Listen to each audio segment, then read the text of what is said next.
turn unit on and feed the material through the walls. Examine the finished cut, adjust the carriage to appropriate height for your next part.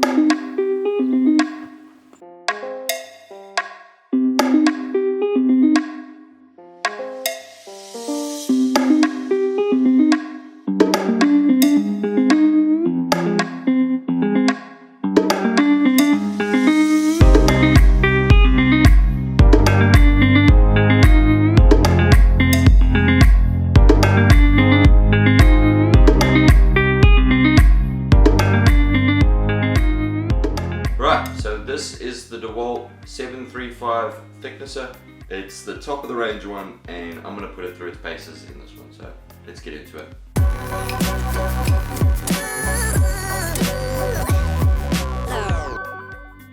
This is a tool that I have always wanted, not just the Dewalt one, but a thicknesser to help me finish up timber. As you've seen in previous videos of mine, I've done it the hard way for a long time, and I think it was time to really splash out and get myself one of these. What I do want to do in this video is really put it through its paces. So quite a lot of the videos that I've seen on YouTube when I was trying to buy this one were your basic little review or an unboxing. I'm not going to do that. I've got a massive pile of timber that I want to get through, so I'm going to get through it. I'm going to let you know along the way how it's going, what's happening, and then in the end I'm planning on letting you know if it was really worth the $1,600 purchase price, New Zealand dollars, that I paid for it over something that I could have got, you know, for $600. I mean, first impressions are good. We took it out of the box yesterday. You know, it's pretty straightforward. It's just got that, some blades, and then the warranty. The build quality is best in its. It's impeccably built, super easy to use, and everything seems to be exactly where it should be, how it should be. Except, I guess the only thing that I have found so far that I don't like about it is the extraction comes up right at the back. I would have liked to seen that either come out the top or come out the side, just so that when you put in your dust extraction pipe, it's not in the way of where the material's coming out. I guess that would be the only criticism so far that I have, you know, just in my little testing yesterday. On paper, it's definitely the best machine that I could have found in this kind of category. 3 blades, it's got the motor's 20,000 RPM and the blade's cut at 10,000 RPM. It's got 2 speeds for your thicknessing and your finishing. It's got a little depth gauge that lets you know how much you're cutting. From what I can see, the blades are reasonably easy to change, and when you buy it, it does come with a second set. People think that the blades are very expensive. They're about $50, which, you know, in terms of replacement parts for these kind of objects, I don't think it's too much. I guess let's thicken some timber, chuck some stuff through it. I've got a lot to get through, so what I'll do is just bang through all of them, and then every time that I notice something that needs to be said or brought to my attention, I'll pop it in.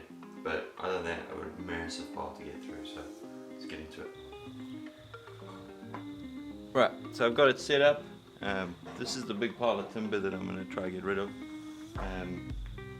It was all a stockyard, so if you've seen my stuff before, all that it is that I know that there's those nails that are in there are the only nails that are going to be in there. So remove nails, and then I want to bang it through. This stuff here, this was out of an old house. This stuff I'm not sure about, so I'm not going to chuck that through because there's all sorts of tiny little nails and everything in there. So yeah, like I said, that's the pile of timber we're going to chip away at. I've set it up because I don't have the extraction all sorted. Set it up to kind of shoot everything out into the garden. Nice bit of mulch. Yeah, I guess that's my biggest gripe at the moment is where it shoots its stuff out. You can see here it comes out straight out the back, which is right above where your board's going to be, where you're going to be handling it, and then also your power cable here is, again, right where timber's going to be. So not 100% sure on that, but it's a small thing, it's just a bit of layout. So, but yeah, let's get into a bit of thicknessing.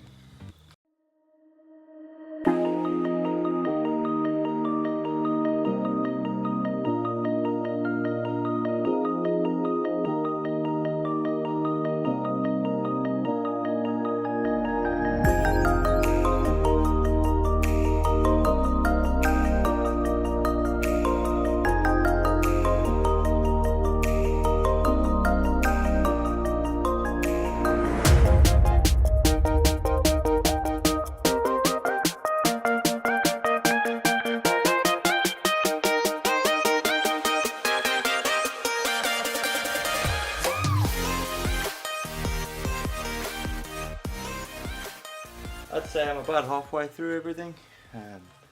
So far so good. I do feel the blades getting a little softer than what they were to start with. So hopefully I can get through kind of 80% of it, and then I'll change the blades. That'll be a good part of the video, and then see how much of a difference it makes. Yeah, this timber is quite dense, so I'm not too surprised that they're wearing out quite quickly. But yeah, going right.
Right, so I say I'm about halfway, just over. Quite a lot of the time was spent kind of sorting through all the timber, cutting out all the rotten bits, removing nails, all that kind of thing. So for the most part I'll leave this here. I'll pick it up again tomorrow, but so far so good. I think because of the nature of the kind of finishing that I'm doing at the moment, I'm taking quite a lot away of some quite heavy timber.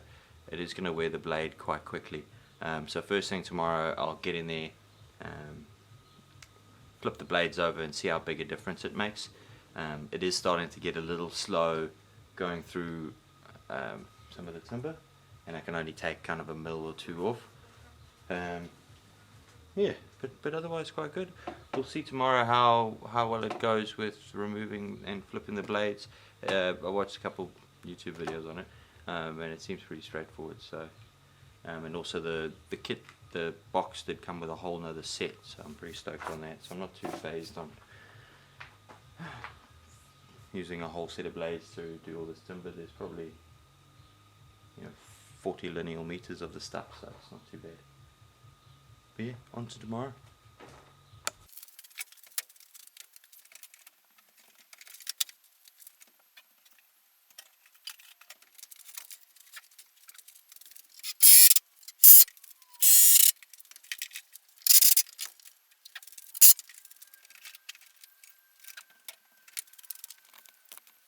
Cool, so second day on this one.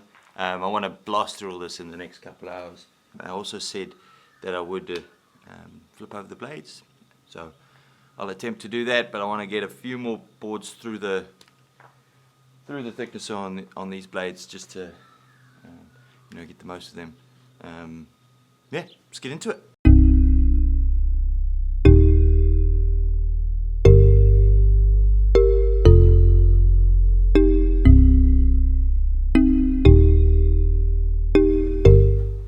So as promised, I am going to flip around the blades on this one. I'll just follow the instructions as they say it in the manual. Yeah, I guess we'll see how we go. I probably took about 2 mils off each side of that timber, and it's quite hard timber, so for how many meters that I've done with just one side of the blade, it's not too bad. But we'll see the difference now. I was starting to see when the blades get really dull, you do see a little fine kind of imperfection in the surface, and that's when you can tell kind of when it's time to replace the thing. So what's nice about the Dewalt blades is that they flip around, so you get obviously a full life. Okay, instructions seem pretty straightforward. Obviously first thing is to unplug it all.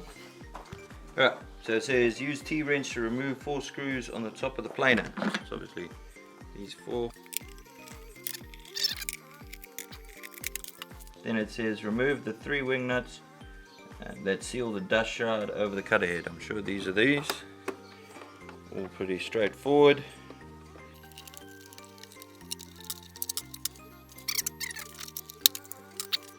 Obviously keep your fingers away from everything at all times. Use a T-wrench to remove the 8 screws on the knife clamp and set them aside in the small screw bin on the front of the panel. Genius!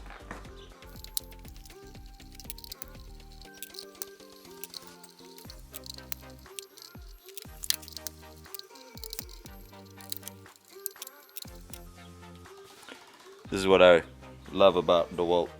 You know, this kind of thought where little space to put my screws as well as magnets on the back of the thing, so I can pick stuff up without touching the blades.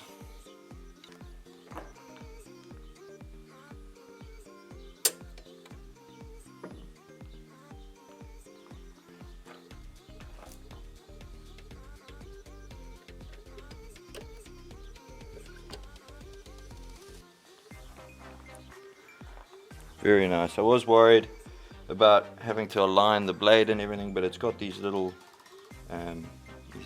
keying spots where you can then align the blade.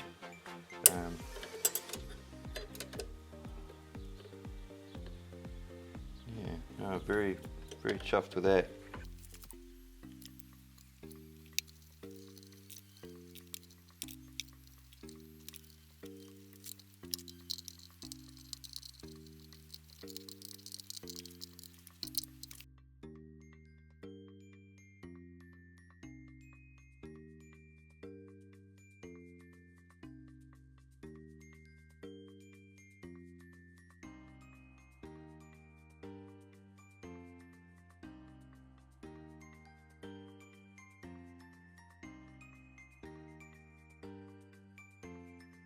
So I can't stress enough how impressed I am with that whole process. It only took me 15 minutes.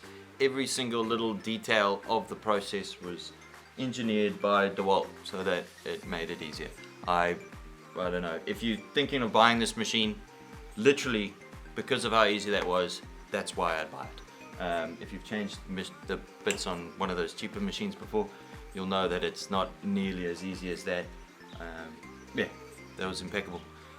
It's probably one of the most daunting things to think about doing, but man, it was simple.